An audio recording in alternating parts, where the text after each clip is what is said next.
Justin Bieber entra em uma clínica de reabilitação. A notícia explodiu, mas para quem acompanhava sua trajetória de perto, não era uma surpresa total. Os demônios que o perseguiam, amplificados pela fama estratosférica desde a adolescência, haviam finalmente cobrado seu preço. Mas, por trás dos vícios, escondia-se uma história mais profunda. Uma herança tóxica, um aprendizado sutil e perigoso vindo de uma figura influente em seus anos formativos. P. Diddy. O início da queda, o preço da fama instantânea. A ascensão de Justin Bieber foi meteórica. Descoberto no YouTube, ele se tornou um ídolo adolescente global da noite para o dia. Milhões de fãs, dinheiro ilimitado, acesso irrestrito. Mas essa avalanche de sucesso veio sem um manual de instruções para um garoto que ainda estava se descobrindo. Cercado por um séquito que raramente lhe dizia não. Justin começou a testar os limites, flertando com a rebeldia que a mídia tanto adorava explorar. No entanto, a rebeldia logo se transformou em algo mais sombrio. Festas que viravam manchete, incidentes com a polícia, comportamento errático. Por trás das lentes, o uso recreativo de substâncias começou a escalar, transformando-se em um abuso que ele já não conseguia controlar. A pressão era imensa, a solidão disfarçada pelo brilho dos holofotes, e a droga oferecia uma fuga momentânea, um silêncio para o barulho ensurdecedor da fama. A herança oculta, as lições de um magnata. O que muitos não sabiam, ou preferiam ignorar, era a influência de certas figuras em seu círculo. Uma delas era P. Diddy. Nos anos em que Justin ainda era um adolescente em ascensão, ele frequentava a casa de Diddy em Los Angeles, participava de suas famosas e luxuosas festas. Diddy, o magnata do hip-hop, construiu um império baseado na ostentação, no poder e em um estilo de vida hedonista que muitas vezes incluía o uso de substâncias recreativas abertamente. Para um jovem Justin, que idolatrava o sucesso e o estilo de vida dos ícones do hip-hop, Diddy não era apenas um colega mais velho na indústria. Ele era um mentor de luxo, um modelo de como viver a vida de superestrela. Nas festas de Diddy, o álcool e outras substâncias fluíam livremente. Para Diddy, era parte da cultura de celebrar o sucesso, uma extensão de sua persona de bad boy. Para Justin, um adolescente impressionável, era uma iniciação a um mundo que parecia glamouroso e sem limites. Não se tratava de Diddy forçando drogas em Justin, mas sim de uma exposição constante a um ambiente onde o abuso era normalizado, quase como um rito de passagem para o estrelato máximo. O que Diddy via como diversão, Justin absorvia como parte do que era ser uma lenda. Ele aprendeu que, para ser um artista de sucesso e viver como um rei, certos excessos eram parte do pacote. As lições eram silenciosas, passadas não por palavras, mas por observação, por imersão em um estilo de vida que, aos olhos de um jovem, parecia a epítome da liberdade e do poder. O resgate e a reabilitação, enfrentando os fantasmas. A internação em uma clínica de reabilitação foi um choque para o mundo, mas um ato de coragem e desespero para Justin. Longe dos flashes da permissividade de seu antigo círculo, ele foi forçado a confrontar os demônios que havia alimentado.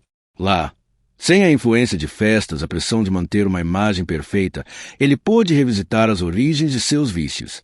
Durante as sessões de terapia, Justin começou a desvendar as complexas camadas de seu comportamento. Ele percebeu que as lições não ditas sobre o estilo de vida das celebridades, aprendidas em casas como a de Diddy, haviam deixado marcas profundas. O que parecia liberdade na adolescência havia se tornado uma prisão na vida adulta. A ostentação e o hedonismo não eram um caminho para a felicidade, mas sim para o isolamento e o vício. A reabilitação foi um processo doloroso, mas essencial. Justin não estava apenas se livrando de substâncias. Ele estava desaprendendo padrões de comportamento, reavaliando seus valores e reconstruindo sua identidade. Ele precisava se libertar não só das drogas, mas da mentalidade de que o excesso era um símbolo de sucesso e poder. A história de Justin Bieber e sua internação serve como um alerta contundente sobre as armadilhas da fama e as heranças invisíveis que se passam de uma geração para a outra no mundo do entretenimento. Quantos jovens talentos, deslumbrados pelo brilho das grandes estrelas, acabam absorvendo hábitos tóxicos em busca de um pertencimento ou de uma imagem de poder? E como a indústria pode proteger melhor seus artistas mais jovens da influência de ambiente, onde a linha entre o sucesso e a autodestruição se torna perigosamente tênue? A jornada de Justin na reabilitação é apenas o começo de uma nova melodia, uma busca por um final que não seja ditado pelos ecos do passado, mas pela sobriedade e pela verdade. A espiral descendente, o preço do passaporte para o paraíso e inferno.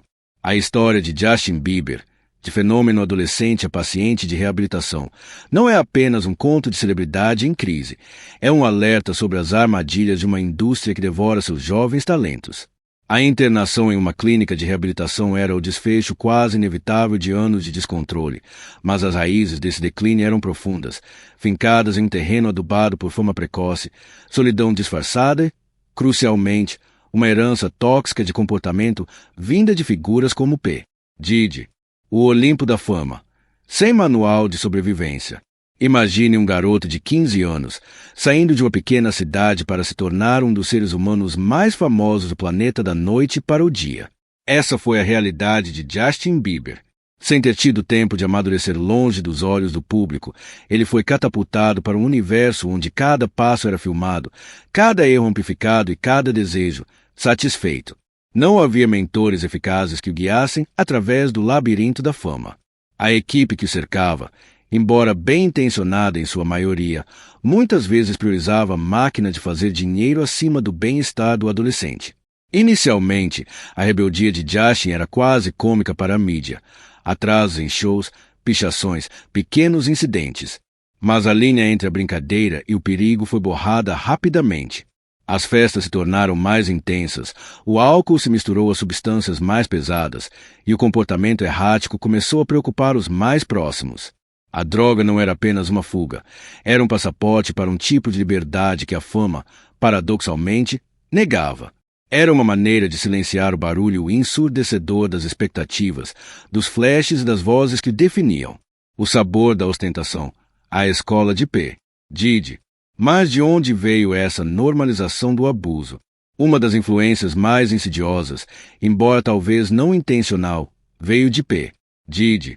Nos seus anos de formação como superestrela, Justin era um frequentador assíduo das festas de Diddy em suas mansões em Los Angeles. Diddy, na época, era o epítome do sucesso no hip-hop, um bilionário, um magnata da música, da moda e das bebidas. Ele personificava o estilo de vida que muitos aspiravam, um mundo de jatos particulares, iates e festas exclusivas, onde o excesso não era exceção, mas a regra. Para Justin, um garoto vindo de um lar simples, Diddy era um modelo de poder e sucesso.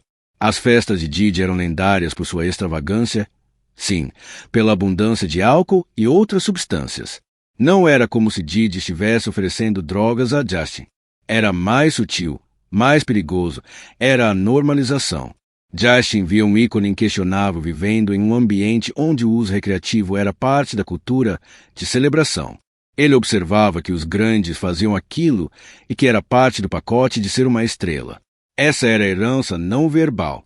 A lição era passada por osmose. Para ser um magnata, para viver no topo do mundo do entretenimento, era preciso abraçar esse estilo de vida que incluía um lado sombrio. Diddy, com sua persona de rei do hedonismo, inadvertidamente ensinou a Justin que o sucesso e o poder vinham com a liberdade de transcender limites, inclusive os da sobriedade. Essa mensagem, absorvida por um adolescente sem a maturidade para filtrá-la, tornou-se um convite para o descontrole. Justin não recebia palestras sobre o perigo das drogas. Ele via a droga como um elemento presente no paraíso da celebridade. O despertar doloroso, a reabilitação como última chance. A espiral descendente de Justin só parou quando o próprio corpo e a mente começaram a dar sinais claros de colapso. A internação na clínica de reabilitação não foi uma escolha fácil, mas uma necessidade desesperada. Longe do brilho enganoso dos holofotes, da permissividade dos amigos e, crucialmente, das influências tóxicas do passado, Justin foi forçado a confrontar seus fantasmas. Dentro das paredes da clínica, a terapia se tornou um campo de batalha para desaprender padrões. Justin precisava desconstruir a ideia de que o excesso era sinônimo de sucesso. Ele teve que reconhecer que a liberdade que buscava nas substâncias era, na verdade, uma prisão. As lições não ditas sobre o estilo de vida das celebridades, absorvidas de figuras como Diddy, precisavam ser reavaliadas e rejeitadas.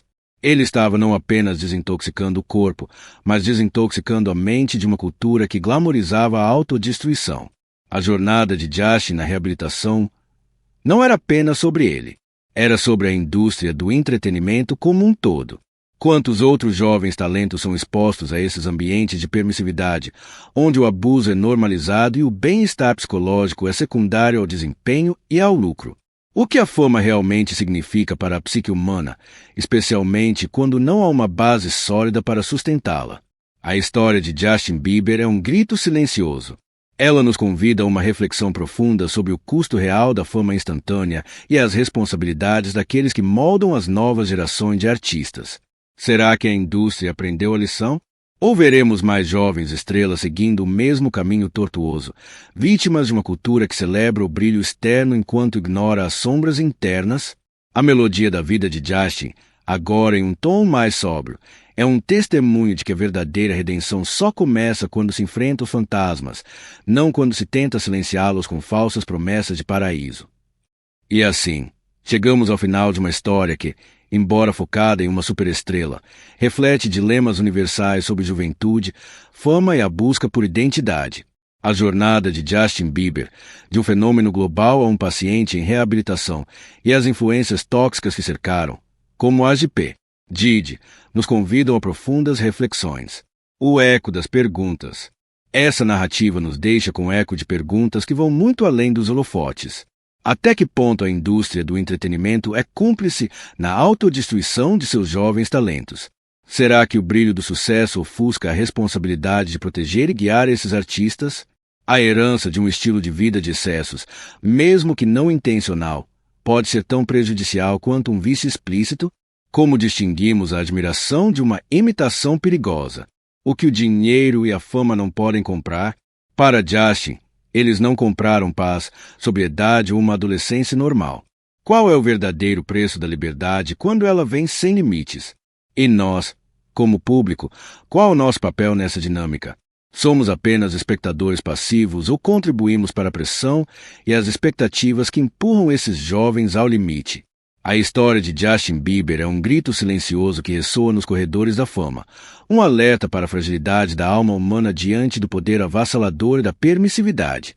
Que ela nos inspire a olhar para as estrelas não apenas com admiração, mas com empatia e a questionar os bastidores nem sempre tão glamourosos. Para você, que me acompanhou fielmente nesta jornada de reflexão, meu mais sincero obrigado.